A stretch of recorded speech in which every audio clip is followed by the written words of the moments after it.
Well, I think a lot of us who were watching this were probably predicting a huge impact, and what we get instead is a complicated ruling that doesn't really have a winner or a loser. And at the same time, we were really watching protesters, police very closely. And Chris and Christina, I want to start with you guys. You've been talking with police, Chris. Right. Christina, you've been talking with protesters. Did we avoid mayhem today? Did we avoid unrest, or was that ever expected? I think the collective feeling amongst that community is just relief.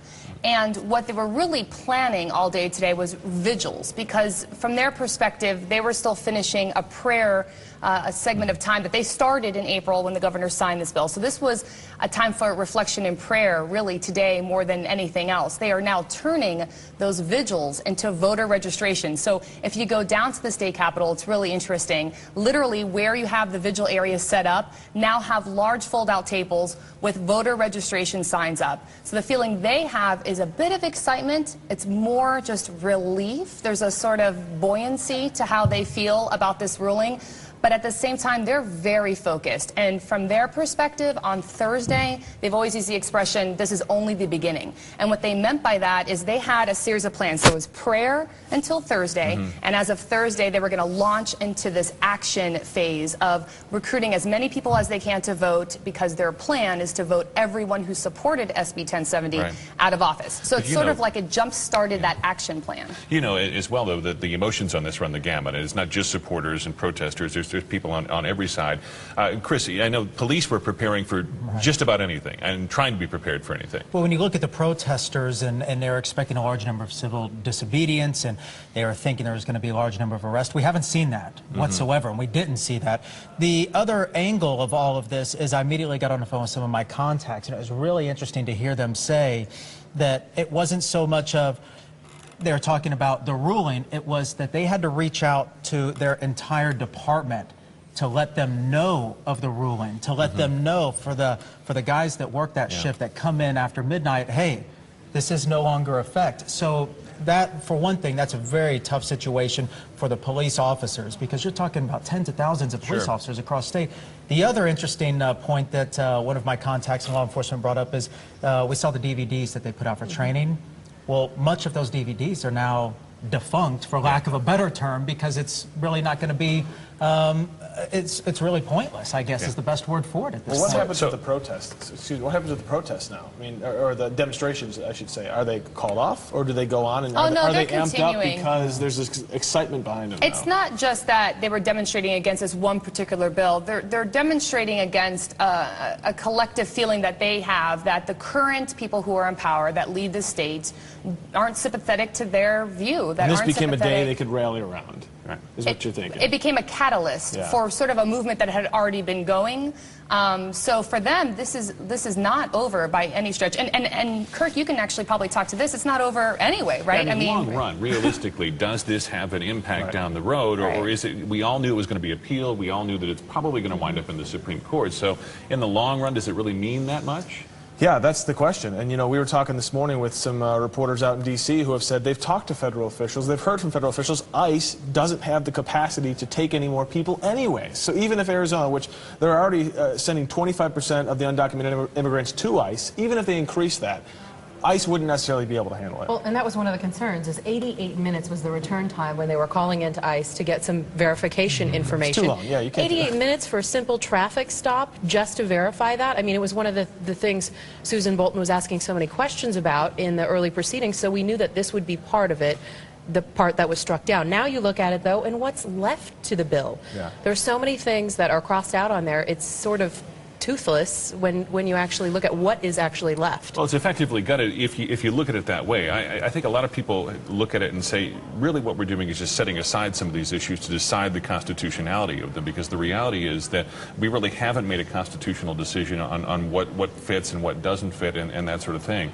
And so I heard one analyst say today that these are items, or these provisions were likely to lose in the constitutional battle, but I don't think a lot of people agree with that. I think a lot of people just say, look, she's setting them aside so that we can hear out the case, it can go through the appeals process, and probably ultimately wind up in the Supreme Court, which is a process that we all agree could take months or even years. Right, just giving it more time, if you will, to take a look at things. Well, what stuck out in y'all's mind, though, whenever it first happened? I'm curious to know, because we haven't even gotten to that point where all of us have been able to almost debrief each other whenever Well, we all and I come think that's together at the part end of of the it. newscast and talk about it. I think that's part of it. I think Yeah. it's still confusing to a lot of people about what can be enforced and what's not going to be enforced and what's allowed and what's not allowed. I mean, you could see some of the confusion just as the decision came down on everybody that was covering it. Okay, what's allowed and what's not, and still asking a lot of questions because not everybody has a legal background, and when they look at those things, it's still difficult to understand, and it takes, you know, going to the experts and asking the difficult questions about what is still enforced. Well, I think the heart of the bill, though, is not going to be enforced. I mean, the key Right. provision where they can use reasonable suspicion, ask for somebody's papers, people have to carry papers. Section 2. All of those are on hold, and those have been the ones that have generated the most controversy. And so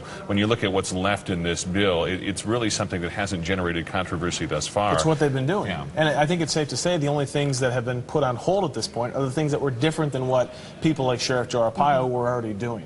And to some extent, this even maybe solidifies what they are doing and, or reinforces what they are doing, because now it's on paper, it's a law, it's officially there. So politically, Jan Brewer has sort of ridden this entire issue into a great deal of popularity in the Republican primary. She's squaring off against Terry Goddard in this. Is there a political impact to her? Oh, and isn't it interesting who's coming out to say claim victory? The minute, I mean, that's the most important it thing, was- it seems, politically for them. 4 or 5 minutes after that officially came out, Terry Goddard had a tweet that basically said, Brewer, you lost. Terry Goddard's perspective, I think, is very interesting, though, because he is part of this, and this speaks to your political ramifications for Jan Brewer. He's part of a big group of people who opposed SB 1070, however, also opposed the federal lawsuit. And his perspective being, as the federal government, you can't tell us, Arizona, what to do. Now, if you're going to say this is your turf and you just fought for it, well, then you better do something about it. And I think that's a really interesting perspective. It's people who were against this bill, yet at the same time are against this federal argument, telling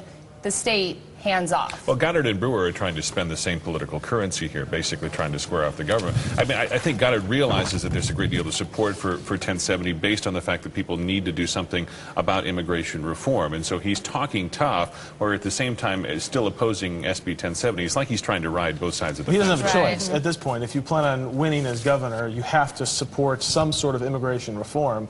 And it's interesting because we just talked to him a couple days ago on Daybreak, and I said to him, I said, people are confused about your stance because you say you're anti-1070, but then you pretty much echo all the concerns that Governor Brewer has.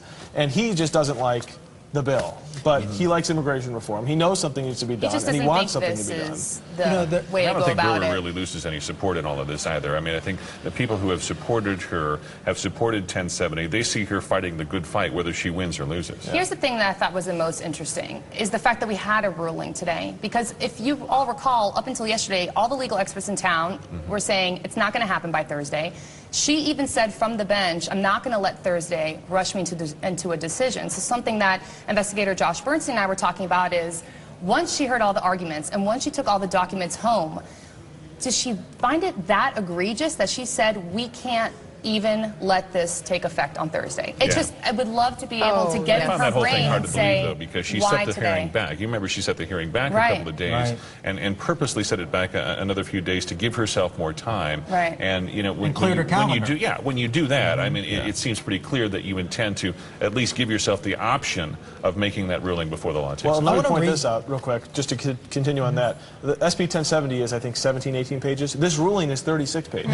This ruling is more complicated than the actual bill itself, which to me, it kind of makes me laugh. It shows you how much of a process this really was to make a ruling on I know, this. Christopher, you want to make one last point, and then we sort of need to wrap things up. I know we all have to get back to our experts and our sources in this and continue working this story. So Just very quickly, on the Senate bill, it says in the first paragraph of this, the provisions of this act are intended to work together to discourage and deter the unlawful entry and presence of aliens and economic activity by persons unlawfully present in the United States. You hear that, now go to page 4, what you and I were just talking about, to put you on the spot, and read this. This came in the but ruling, and this is have really you. interesting how the two I don't want to steal your contradict thunder. one another. And Steve, I want you to read that after what I just read. It's a right powerful there. line. Yeah, the court also finds the United States is likely to suffer irreparable harm if the court does not preliminarily enjoin enforcement of these sections. And the balance of equities tips favor considering the public interest. So clearly, we'll continue working through all of this. We'll have even more discussions to come and even more on abc15.com.